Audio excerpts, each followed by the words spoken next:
Hello student, फिर से स्वागत है आपके अपने YouTube channel inside OT with Suraj sir में। चलिए बच्चों, शुरू करते हैं आज की एक क्लास।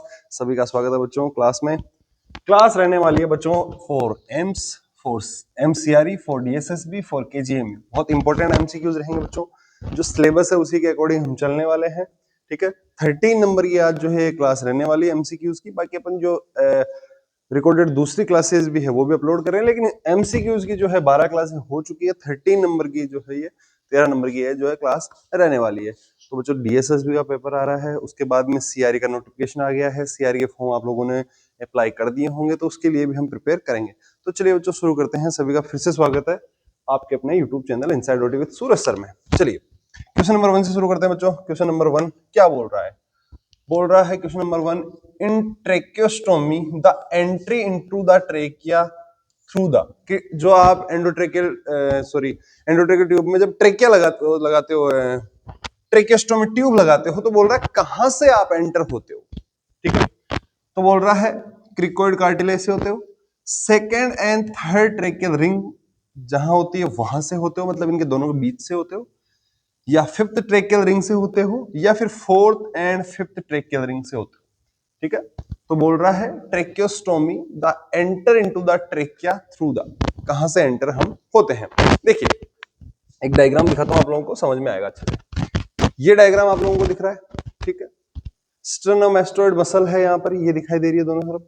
ये ट्रेकियल रिंग है 1 2 3 एंड 4। देखो यूजुअली होता यह है कि 2 एंड 3 नंबर की जो आपकी ट्रेकियल रिंग रहेगी, 2 एंड 3, इनके बीच से हम जो है एंटर होते हैं। और सम टाइम 3 एंड 4 दोनों ही यहां पर जो है सही है। अब अपने से क्वेश्चन में क्या पूछा था, इसमें पूरा स्ट्रक्चर दिखाया हुआ है। क्लेविकल है, ये स्टर्नम है। ठीक है, इंसिजन बता रखा है, इंसिजन कहां पर दे रखा है, ट्रेकियल रिंग बता रखी है। ठीक है, वर्टिकल मिडलाइन इंसिजन बता रखा है, इस तरीके से देते हैं।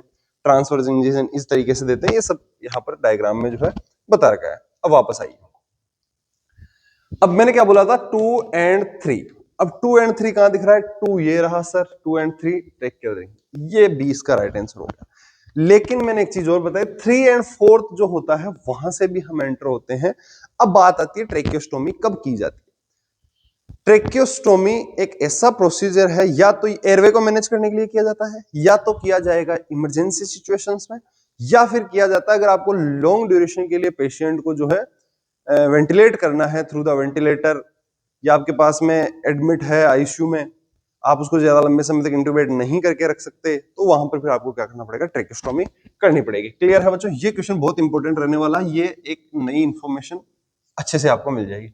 इसके अलावा आपको क्वेश्चन पूछ लिया जाता है, हालांकि कंपटीशन में कम पूछा जाता है, एकेडमिक्स में ज्यादा पूछा जाता है, केयर ऑफ ट्रेकियोस्टोमी ट्यूब, तो ये भी आपको आना चाहिए। चलिए नेक्स्ट चलते हैं। ये डायग्राम मैंने आपको दिखाया, वो क्वेश्चन नंबर 1 था। क्वेश्चन नंबर 2 है, बोल रहा है note to be done in spinal hypotension. Spinal hypotension में क्या नहीं देना होता है, क्या नहीं करना होता। ठीक है, डोपामिन, क्या डोपामिन देना होता है, आईवी फ्लूइड्स, ठीक है, एपिनेफ्रिन, एफेड्रिन सॉरी, और मेफेंटरमिन। बताइए स्पाइनल हाइपोटेंशन, स्पाइनल हाइपोटेंशन क्यों होता है सर, जब किसी पेशेंट के स्पाइनल एनेस्थीसिया दिया जाता है। स्पाइनल एनेस्थीसिया में हम क्या देते हैं, स्पाइनल एनेस्थीसिया। स्पाइनल एनेस्थीसिया में हम क्या देते हैं सर, स्पाइनल एनेस्थीसिया में हम देते हैं ड्रग जिसका नाम है क्या, बुपी। ओके, ठीक है, कहां दिया जाता है स्पाइनल एनेस्थीसिया सर, जनरली जो है L3 नंबर 3 नंबर 4 के बीच में दिया जाता है।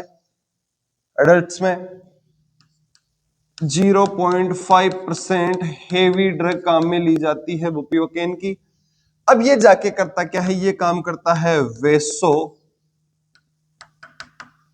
वेसोडाइलेशन। वेसल्स को क्या करेगा, डायलेट करेगा, फैला देगा, वेसोडाइलेट करेगा। वेसोडाइलेशन करेगा तो क्या होगा, हाइपोटेंशन देखने को मिलेगा। हाइपोटेंशन का मतलब हो गया बच्चों, ब्लड प्रेशर कम हो जाना हाइपोटेंशन कहलाता है। जैसे मान लो 90-50 आ गया, तो ये क्या है, ये हाइपोटेंशन की कंडीशन है, ब्लड प्रेशर कम हो गया। हाइपोटेंशन मतलब ज्यादा, हाइपोटेंशन मतलब कम। ठीक है, तो मैंने आपको स्पाइनल एनेस्थीसिया का पूरा बताया, स्पाइनल ड्रग कौन सी है, कहां दिया जाता है। क्लियर है, इसमें भी 2 टाइप की निडल यूज ली जाती है। जो स्पाइनल निडल होती है 2 टाइप की होती है। ठीक है, एक तो ड्यूरा कटिंग होती है, एक ड्यूरा सेपरेटिंग होती है। जो ड्यूरा सेपरेटिंग टाइप की निडल होती है, पेंसिल टिप पॉइंट उसको बोलते हैं, उसमें हेडेक के चांसेस कम रहते हैं। पोस्ट स्पाइनल हेडेक जो होता है सर्जरी के बाद में जो हेडेक देखने को मिलता है वो कम होता है पेंसिल टिप पॉइंट में। ठीक है, अब हमसे पूछा कि क्या नहीं देना होता है।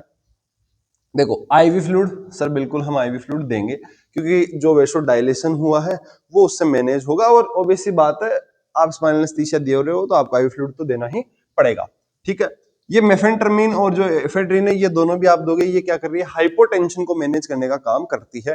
ठीक है, वेसल्स को ये जो डायलेट हो रही है इसको कॉन्स्ट्रिक्ट करके वेसो कॉन्स्ट्रिक्टर है। क्या डोपामिन भी यूज करते हैं? हाँ, डोपामिन भी हाइपोटेंशन में यूज करते हैं, लेकिन स्पाइनल हाइपोटेंशन में यूज नहीं करते हैं। तो ए क्या हो गया इसका right answer, not be done. तो स्पाइनल एनेस्थीसिया स्पाइनल हाइपोटेंशन में काम में नहीं लेते हैं। हालांकि ऐसे पूछ लिया जाए कि हाइपोटेंशन में डोपामिन काम में लिया जाएगा, तो हाँ काम में लिया जाएगा।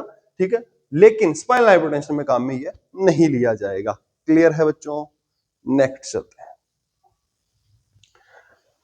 नेक्स्ट बोल रहा है falls about post spinal headache. Post spinal headache जो रहता है उसके बारे में आपको क्या बताना है, फॉल्स बताना है। पहला बोल रहा है usually occur 4 to 6 hour after surgery, कि सर्जरी के 4-6 घंटे बाद में जो है ये स्टार्ट हो जाता है पोस्ट स्पाइनल हेडेक, मतलब सिर दर्द सर्जरी के स्पाइनल एनेस्थीसिया देने के बाद, सर्जरी के बाद।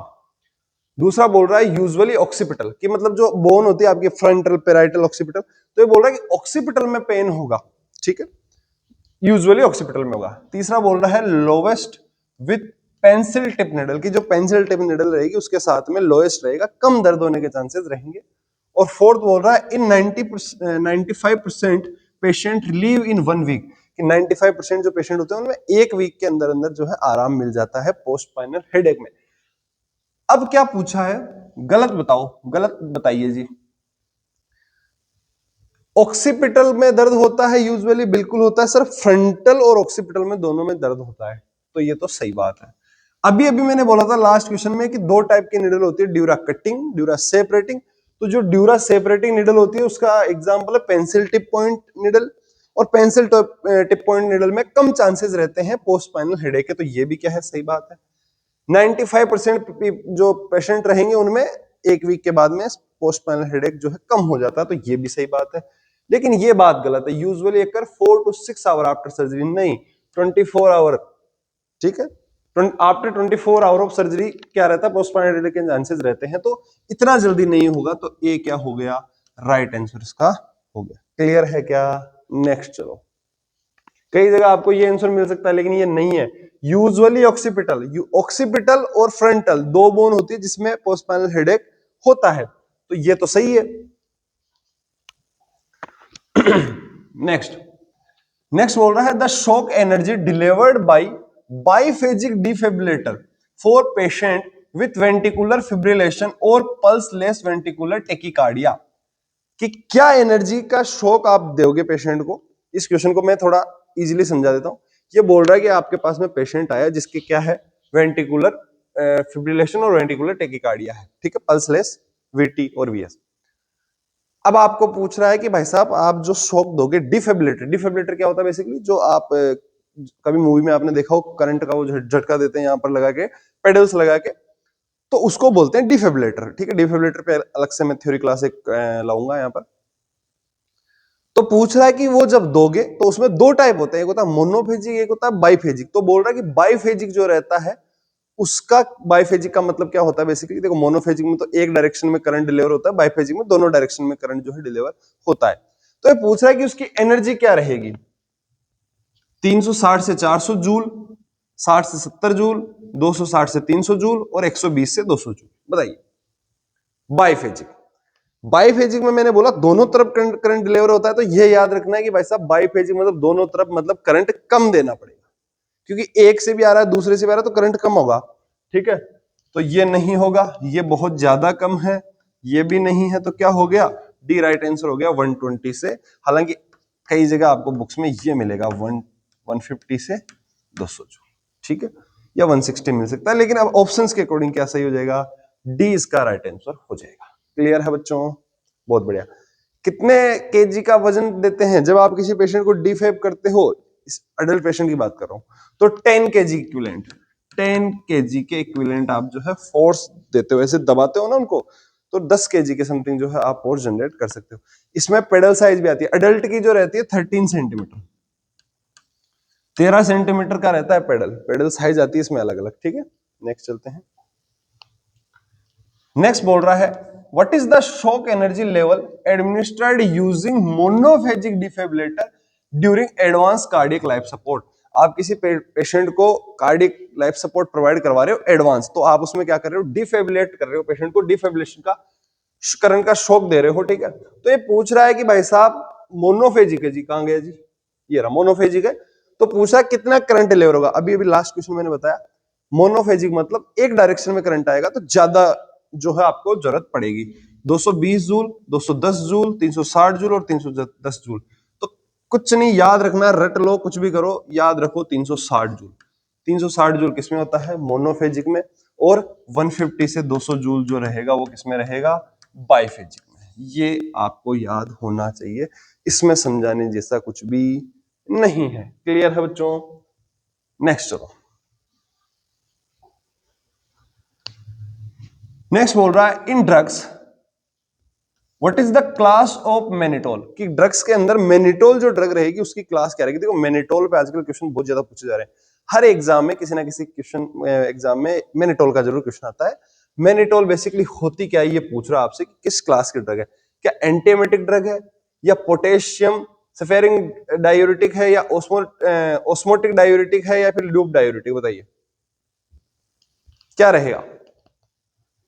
एंटीएमेटिक, ऐसी ड्रग जो उल्टी को रोकने का काम करती है एंटीएमेटिक कहलाती है। क्या मेनिटोल एंटीएमेटिक है? नहीं सर, मेनिटोल एंटीएमेटिक नहीं है, मेनिटोल डायूरेटिक है। डायूरेटिक मतलब जो यूरिन का प्रोडक्शन बढ़ा देती है ड्रग, उसको बोलते हैं डायूरेटिक, ठीक है, किसी ना किसी रूप में यूरिन का प्रोडक्शन बढ़ा देती है। तो ये तो क्या है, उल्टी को रोकती है, एंटीमेटिक, तो ये गलत हो गया, ठीक है। दूसरा बोल रहा है पोटेशियम, ठीक है, स्पायरिंग डायूरेटिक, मतलब पोटेशियम को जो बचाने वाली डायूरेटिक है।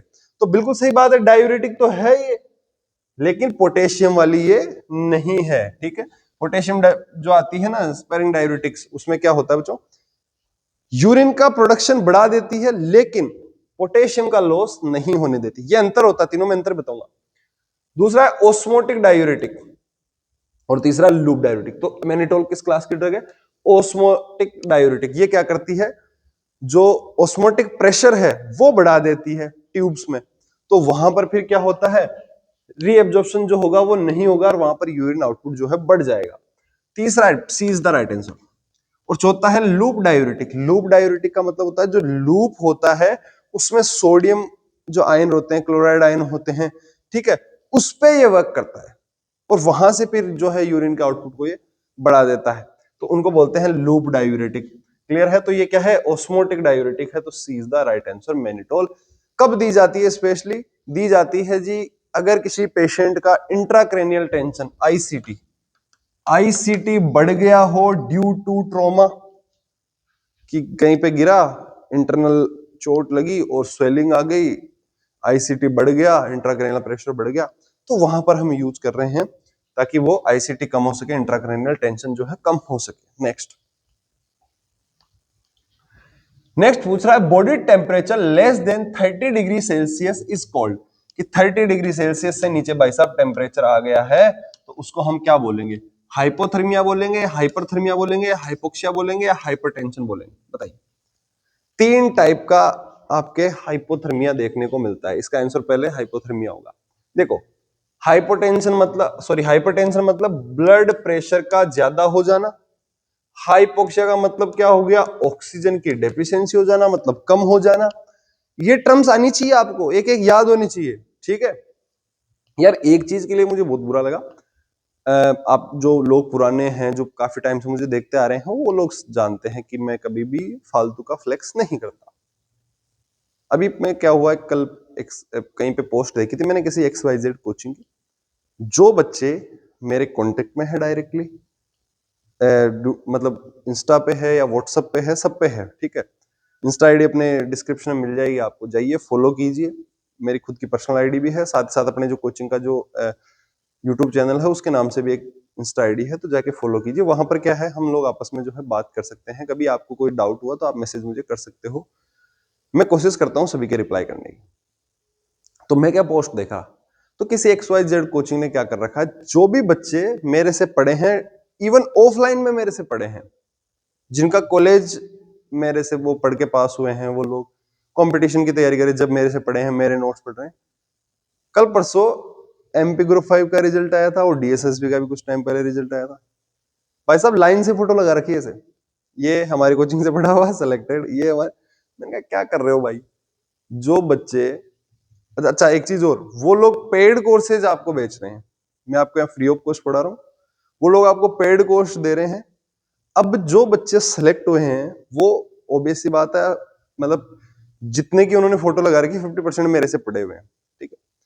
अब उनको देख के जो नए बच्चे आ रहे हैं, आपके जो जूनियर आ रहे हैं, उनको क्या लगेगा कि कहां से सिलेक्शन हुआ है हमारे सीनियर्स का, इस कोचिंग से, फिर वो वहां पढ़ेंगे और वहां पैसे देके पढ़ेंगे।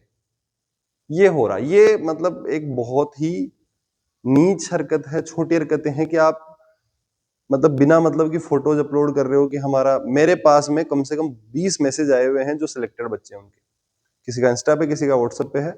एक दिन मैंने स्टोरी भी लगाई थी, आप लोगों ने अगर देखी हो। पर मैं चाहता तो बड़ा चढ़ा के दिखा सकता था कि देखो सर मेरे यहाँ से पढ़े हैं, ये है वो है, लेकिन मुझे कोई पेड कोर्स सेल नहीं करना ना आपको फिलहाल। तो जो भी बच्चे सिलेक्ट हुए हैं, अगर आप इस क्लास में मुझे देख रहे हैं, मैं हालांकि उनसे बात करूंगा इस बारे में कि आप उन कोचिंग वालों को बात करें कि भाई गुमराह नहीं करें। मतलब मेन पॉइंट क्या है कि जो आने वाले बच्चे हैं वो इस चीज को देख के गुमराह होंगे और महंगे महंगे पेड कोर्स खरीदेंगे जिनका कोई सेंस नहीं है। जितने भी पढ़ा रहे हैं वो सब हमारे इधर उधर से निकले हुए लोग, कोई जूनियर होगा, कोई स्टूडेंट होगा, कोई क्या होगा, ठीक है।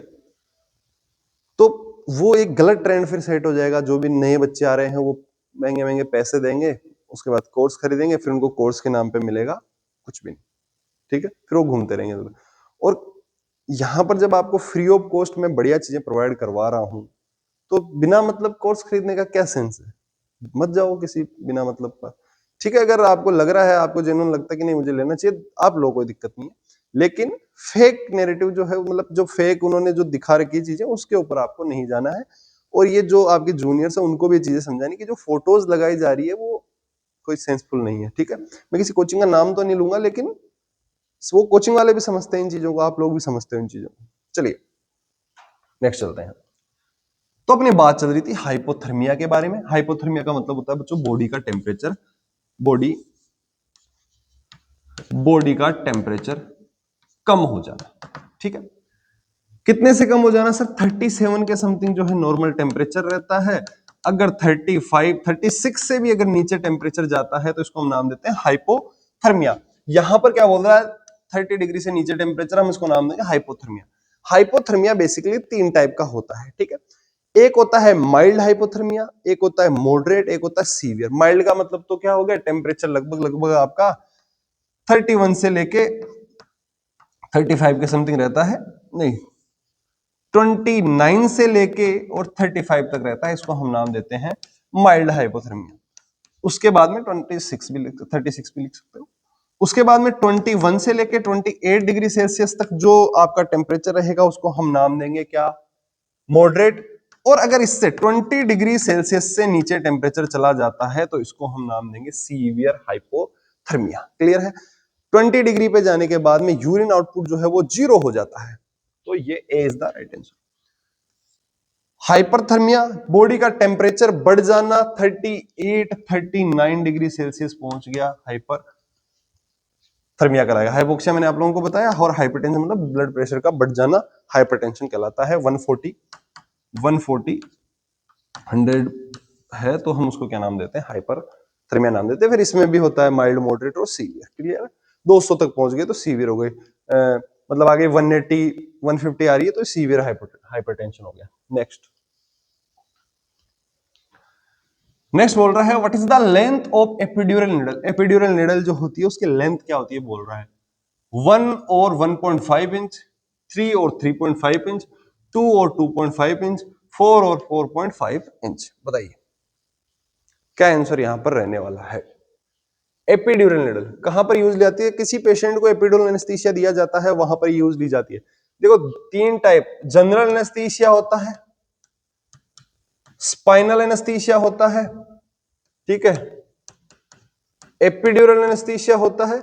और ये जो टाइप है वैसे लोकल एनेस्थीसिया के टाइप है, लेकिन ये काफी ब्रॉडली यूज लिए जाते हैं तो हम इसको सेपरेटली पढ़ते हैं। और लोकल एनेस्थीसिया हो गया।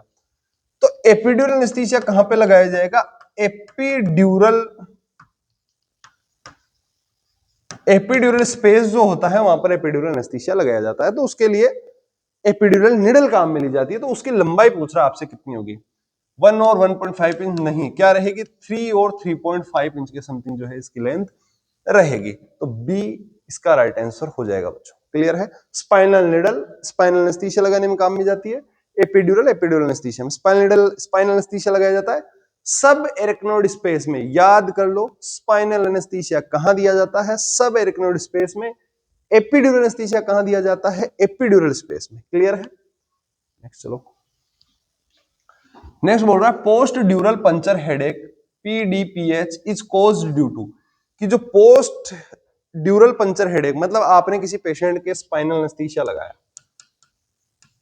ठीक है, तो आपने क्या करा स्पाइनल एनेस्थीसिया, तो आपने क्या करा उसको पंचर किया, ड्यूरल पंचर किया, वहां से उसके कारण से क्या हुआ? हेडेक हुआ। पोस्ट स्पाइनल हेडेक बोल सकते हैं, पोस्ट ड्यूरल पंचर हेडेक बोल सकते हैं। या आपको CSF का सैंपल लेना है तो आपने ड्यूरल पंचर किया, ठीक है, सेरेब्रल फ्लूइड CSF, तो उस कंडीशन में आपने जो है पंचर किया। तो बोल रहा है कि उस post dural puncture headache due to, क्यों तो किस कारण से होगा? जनरल एनेस्थीसिया के कारण होगा, पंचर ऑफ सबक्यूटेनियस टिश्यू के कारण होगा, स्किन पंचर के कारण होगा, या स्पाइनल एनेस्थीसिया के कारण होगा? बताइए। क्या जनरल एनेस्थीसिया में हम पंचर कर रहे हैं? नहीं सर, जनरल एनेस्थीसिया हम पंचर नहीं कर रहे हैं। हम जनरल एनेस्थीसिया में इनहेलेशनल एनेस्थीसिया दे रहे हैं। हम उसको IV एनेस्थीसिया दे रहे हैं, प्रोपोफॉल दे रहे हैं, केटामाइन दे रहे हैं अलग अलग कंडीशन में। तो यहां पे नहीं होगा। पंचर ऑफ सबक्यूटेनियस टिश्यू से कोई फर्क नहीं पड़ता है पोस्ट ड्यूरल पंचर हेडेक पे। स्किन पंचर नहीं सर, स्किन पंचर का भी कोई लेना देना नहीं है। तो क्या आएगा? स्पाइनल एनेस्थीसिया आप किसी पेशेंट को देते हो तो उस कंडीशन को क्या नाम देते हैं? हम पोस्ट ड्यूरल पंचर नाम देते हैं। वहां से CSF लीकेज के चांसेस रहते हैं और उसके कारण से जो है आपके हेडेक देखने को आपको मिलेगा। नेक्स्ट चलो। नेक्स्ट बोल रहा है which surgical instrument is specially design to hold suture, कि कौन सा इंस्ट्रूमेंट जो है आपको स्पेशली डिजाइन किया गया है फॉर होल्डिंग सूचर्स। अब एक बात बताऊं आप लोगों को, जितने भी क्वेश्चन यहां पर आज मैंने लिए सारे प्रीवियस ईयर जो पेपर रहे उनमें से उठाए भाई लोग, है ना, खुद से नहीं बनाए हुए सब जो है। अभी जो मैं भी आपको जो भी क्वेश्चन करवा रहा हूं वो सब आए हुए पेपर करवा रहा हूं, ठीक है। और मैं देखो ये क्वेश्चन आप लोगों ने कहीं और भी पढ़ रखे होंगे, ऐसी कोई बात नहीं है, हो सकता है पहले भी आपने पढ़े हो, लेकिन इनमें कोई एक्स्ट्रा चीजें मैं तुम्हें पढ़ा रहा हूं। कोई क्या पता मैं को तुम्हें कुछ एक्स्ट्रा चीजें ऐसी बता दूं जो मैं बताता हूं, एक्स्ट्रा चीजें आप लोगों को बताए कि वही एग्जाम में आ जाए या उनसे आपका नॉलेज बेहतर हो। बताइए। कैलिपर से यूज लेंगे, होमोस्टेट यूज लेंगे, निडल होल्डर काम में लेंगे, स्काल्पल काम में। देखो नाम से पता लग रहा है needle holder, C is the right answer.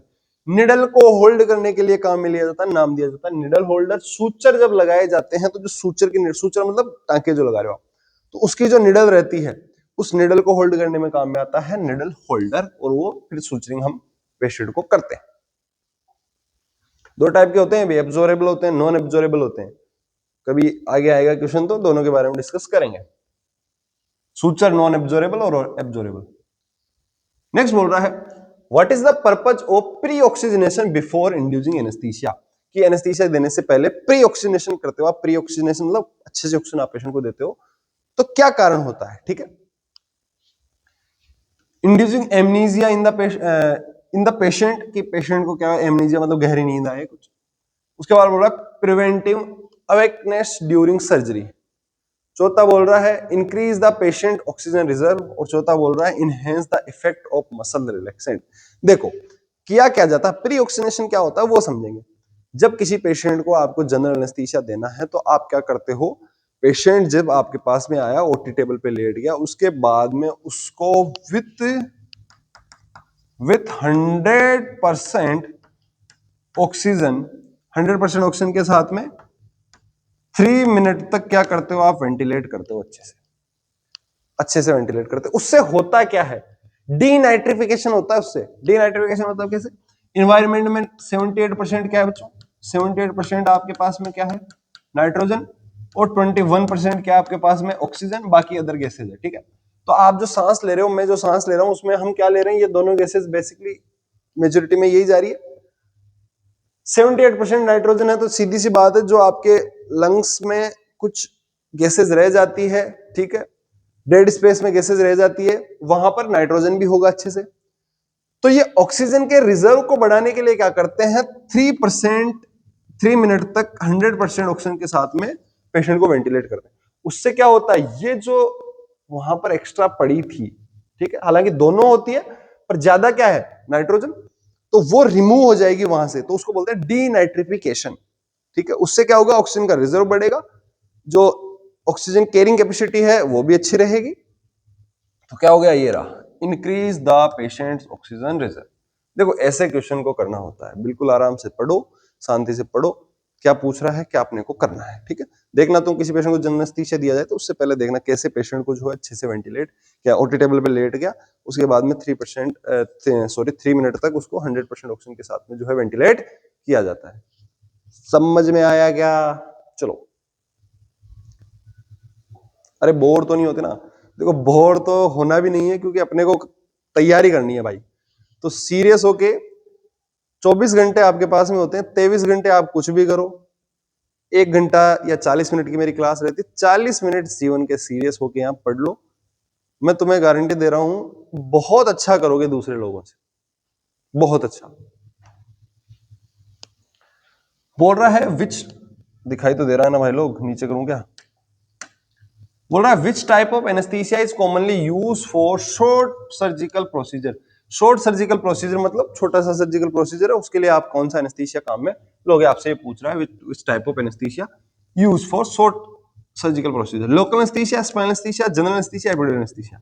बताइए, देखो नाम से पता लग रहा है शॉर्ट सर्जिकल प्रोसीजर है, कोई छोटा सा प्रोसीजर होगा, उसको आपको करना है, तो क्या काम में लोगे? लोकल एनेस्थीसिया काम में ले सकते हैं, हाँ सर, के किसी स्पेसिफिक पार्ट को एनेस्थेटाइज करने के लिए हम जो काम में लेते हैं उसको हम नाम देते हैं क्या, लोकल एनेस्थीसिया। क्लियर है? स्पाइनल एनेस्थीसिया सर ये तो फिर लंबा जाएगा सर, आप स्पाइनल ड्रग लगाओगे 2-3 घंटे तक इसका इफेक्ट रहेगा, ये नहीं ले सकते। सर जनरल एनेस्थीसिया भी नहीं दे सकते, शॉर्ट प्रोसीजर बोल रहा है तो बिना मतलब जनरल एनेस्थीसिया क्यों देना, कॉम्प्लिकेशंस भी होते हैं। नहीं, एपिड्यूरल नहीं सर, एपिड्यूरल नहीं दे सकते, ये जो है एपिड्यूरल स्पेस में जाएगा, उससे नीचे नीचे सेंसरी और मोटर को ब्लॉकेज कर देगा। अगर आप डोज ज्यादा देते हो तो दोनों ब्लॉक होते हैं, अगर डोज कम देते हो तो सिर्फ सेंसरी ब्लॉक होता है। तो फिर क्या काम मिलेंगे, हम लोकल एनेस्थीसिया काम मिलेंगे सर, एक स्पेसिफिक पार्ट को एनेस्थेटाइज कर देगा, जो भी प्रोसीजर रहेगा वो हो जाएगा। और इसमें भी 3 टाइप की ड्रग आती है, long duration, short duration, intermediate duration. तो हम शॉर्ट ड्यूरेशन ड्रग काम में ले सकते हैं, या फिर इंटरमीडिएट भी काम में लेते हैं, तो कम डोज पे काम में आप ले सकते हो। क्लियर है? नेक्स्ट पढ़ो। बोल रहा है during laparoscopic surgery the abdomen is usually inflated with. ये क्वेश्चन बहुत बार करवाया हुआ है, पहले भी आप लोगों ने मुझे कहीं किसी यूट्यूब चैनल पे कहीं भी पढ़ा होगा या कहीं ऑफलाइन में पढ़ा होगा, तो मैंने अच्छे से ये चीजें बता रखी है, पढ़ा रखा है। लेकिन ये क्वेश्चन आया हुआ था तो 1-2 पेपर मैंने इसको देखा, तो फिर मैंने इसको वापस से ले लिया ताकि ये रिवाइज हो जाए एक तरीके से आपका। ड्यूरिंग लेप्रोस्कोपिक सर्जरी, जब आप किसी पेशेंट की लेप्रोस्कोपिक सर्जरी करते हो तो ये बोल रहा है कि आप CO2 काम में क्यों लेते हो, कोई और गैस भी तो काम में ली जा सकती है, ऑक्सीजन ले लो, नाइट्रस ऑक्साइड ले लो, या कुछ और ले लो, लेकिन आप क्या काम में ले रहे हो, CO2 काम में ले रहे हो। तो अच्छा, मैंने आंसर ही बता दिया सी इज द राइट आंसर। अच्छा, मैं आंसर ही बता रहा हूं आप लोगों को, अब कारण बता देता हूं। During laparoscopic surgery the abdomen usually inflated with CO2, carbon dioxide हम काम में ले रहे हैं, तो कोई और भी तो काम में ली जा सकती है, ऑक्सीजन काम में ले ले, नाइट्रस ऑक्साइड ले ले, एयर ले ले, कुछ भी ले ले, लेकिन हम CO2 ही काम में क्यों ले रहे हैं? इसके पीछे सबसे बड़ा कारण क्या है? पहली बात, नॉन इन्फ्लामेबल है ये, ठीक है, हालांकि इन्फ्लामेबल तो ये भी नहीं है, ऑक्सीजन भी नहीं है, लेकिन ये सपोर्ट तो करती है फायर को, ये सपोर्ट भी नहीं कर रही है फायर को, तो नॉन इन्फ्लामेबल है। दूसरी चीज, इजीली एब्जॉर्ब होके बाहर निकल जाती है, ठीक है, तो C is the right answer. Next चलते हैं, कार्बन डाइऑक्साइड। नेक्स्ट बोल रहा है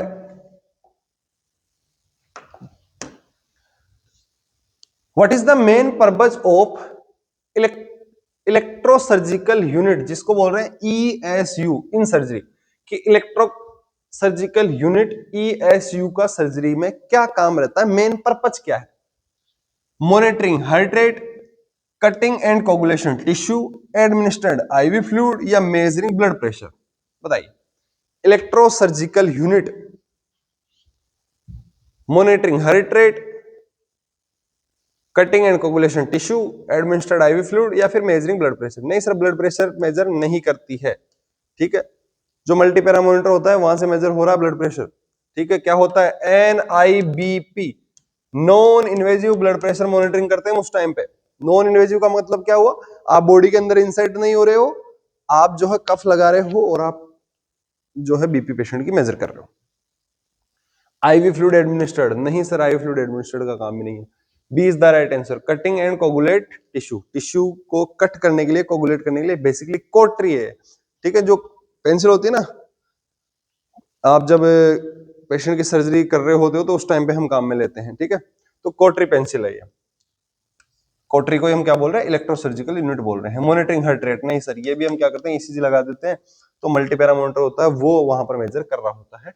तो B is the right answer. Next बोल रहा है, which antiseptic is commonly use for skin preparation prior to surgery. Surgery से पहले कौन सा जो है स्किन आपके एंटीसेप्टिक रहेगा, काम में लिया जाएगा सर्जरी उसको तैयार करने के लिए, स्किन को तैयार करने के लिए। बताइए, क्वेश्चन समझ में आ गया होगा। Which antiseptic commonly use for skin preparation prior to surgery, surgery से पहले स्किन प्रिपरेशन करने के लिए कौन सा एंटीसेप्टिक काम में लोगे, ऐसे पूछ रहा है। आइसोप्रोपाइल अल्कोहल लोगे, हाइड्रोजन प्रोक्साइड लोगे, ठीक है, आप क्लोरोहेक्सिडिन लोगे, या सोप एंड वाटर लोगे। सर पीवीडिन आयोडीन का तो नाम ही नहीं आया, हम तो उसी को काम में लेते हैं। अब सब जगह ज्यादातर ये देखा जाता है पीवीडिन आयोडीन काम में ले रहे हैं। बिटाडीन जिसको हम बोल रहे हैं 10% भी काम में लेते हैं, या कंसेंट्रेशन कम भी हो सकती है। तो यहां पर क्या आएगा बच्चों, सी इज द राइट आंसर। क्लोरोहेक्सिडिन और पीवीडिन आयोडीन दोनों ही काम में ली जाती है। बिटाडीन जिसको हम नाम दे रहे हैं स्किन प्रिपरेशन के लिए काम में ली जाती है। आपने स्किन प्रिपरेशन होती क्या है बेसिकली, जब किसी मान लो कोई हैंड ऑपरेट करना है या कोई एक स्पेसिफिक पार्ट ऑपरेट करना है, तो क्या किया जाता है, इस पार्ट को पहले अच्छे से क्या किया जाएगा, क्लीन किया जाएगा, उसके बाद उसको पेंट किया जाएगा। तो पेंट किससे कर रहे हैं, यही पूछ रहा है, पेंट किससे करते हैं हम, क्लोरोहेक्सिडिन या फिर बिटाडीन से। जो कॉमनली यूज्ड है वो तो क्या है, बिटाडीन है, आपके पीवीडिन आयोडीन है, उससे हम पेंट कर रहे हैं अच्छे से, ठीक है। फिर सर्जरी हम करते हैं। नेक्स्ट बोल रहा है, what is the main purpose of tunicate in surgery, surgery के अंदर ट्यूनिकेट का मेन काम रहता है, क्या रहता है, ट्यूनिकेट हम यूज क्यों कर रहे हैं, ऐसे बोल रहा है ये, बताइए। ट्यूनिकेट हम काम में ही क्यों ले रहे हैं, कुछ ज्यादा ही छोटा हो गया यार। अब ठीक है,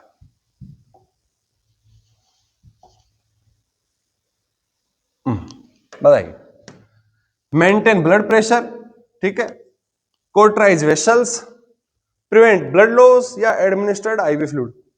ट्यूनिकेट, ट्यूनिकेट क्या होता है, किसी पार्ट को ऑपरेट करना है, हम इस मान लो आपने फोर आर्म ऑपरेट करना है, तो आप क्या करोगे, यहां पर ट्यूनिकेट लगाओगे, हैंड को जो है आप एलिवेट करोगे, उठा के रखोगे। अब एंटी ग्रेविटी जाएगा, जो ब्लड है वो थोड़ा कम होगा, हालांकि ऐसा नहीं है कि पूरा ही चला जाएगा, लेकिन कम होगा।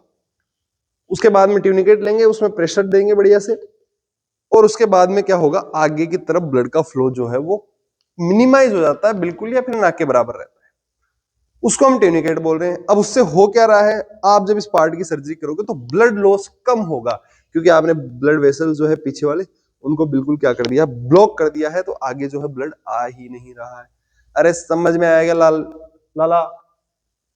तो ट्यूनिकेट। मेंटेन ब्लड प्रेशर, नहीं सर। कोटराइज वेसल, ये तो कोटरी का काम है sir. Prevent blood loss, C is the right answer. Blood loss को प्रिवेंट करेगा जी, सीधी सी बात है, लगा हुआ है तो आगे ब्लड नहीं जाएगा, नहीं जाएगा तो कम होगा।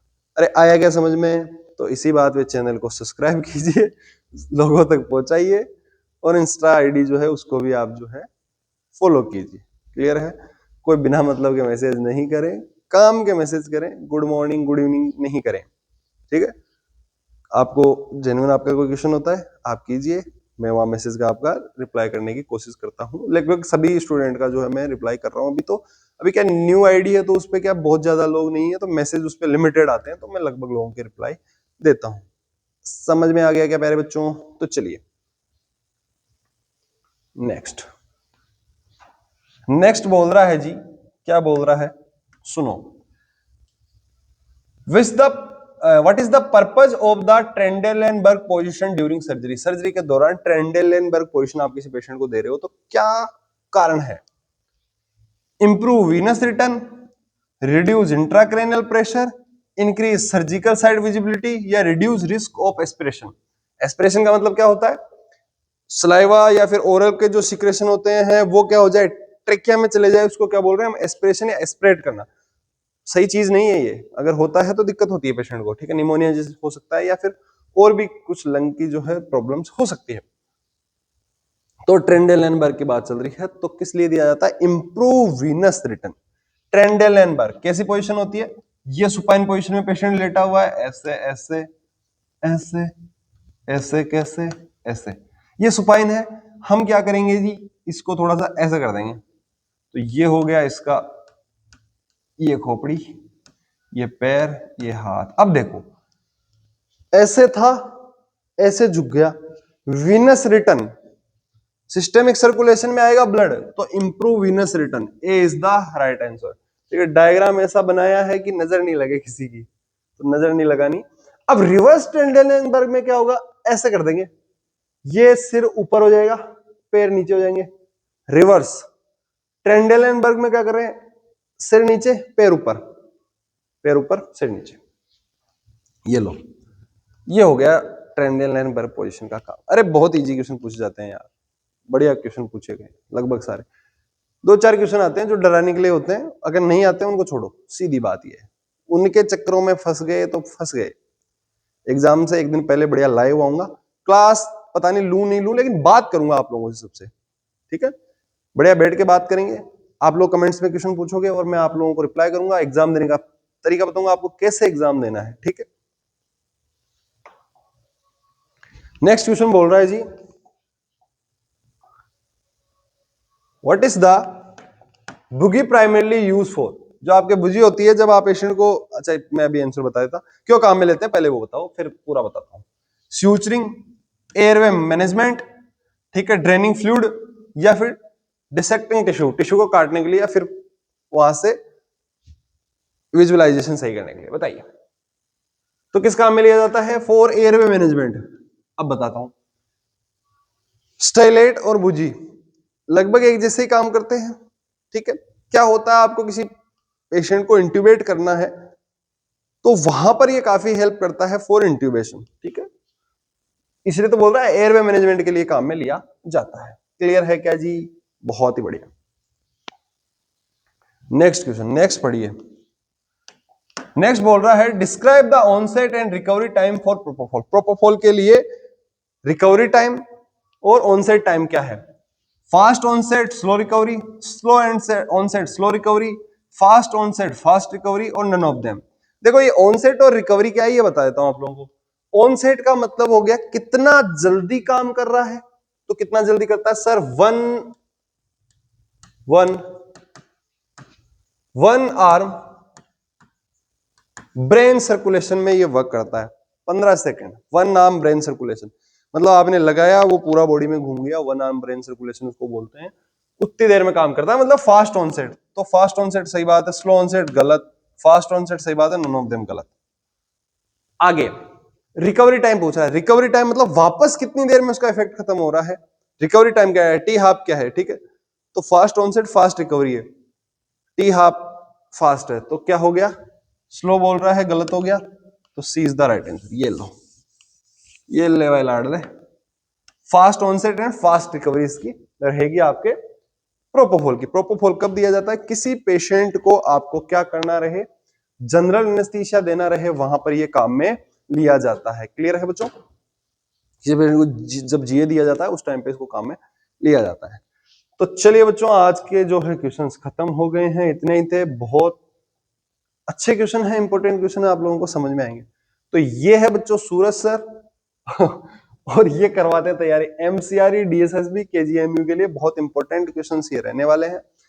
मैं तुम्हें चिंता मत करो, सब कुछ यहाँ पर पढ़ा दूंगा, थोड़ी समय की दिक्कत रहती है, धीरे धीरे समय और बढ़ाया जाएगा, एक क्लास की जगह डेली 2 क्लास अपलोड करूंगा, जो करना रहे करूंगा, लेकिन आपको यहाँ पे फ्री ऑफ कॉस्ट बढ़िया कंटेंट प्रोवाइड करवाता रहूंगा।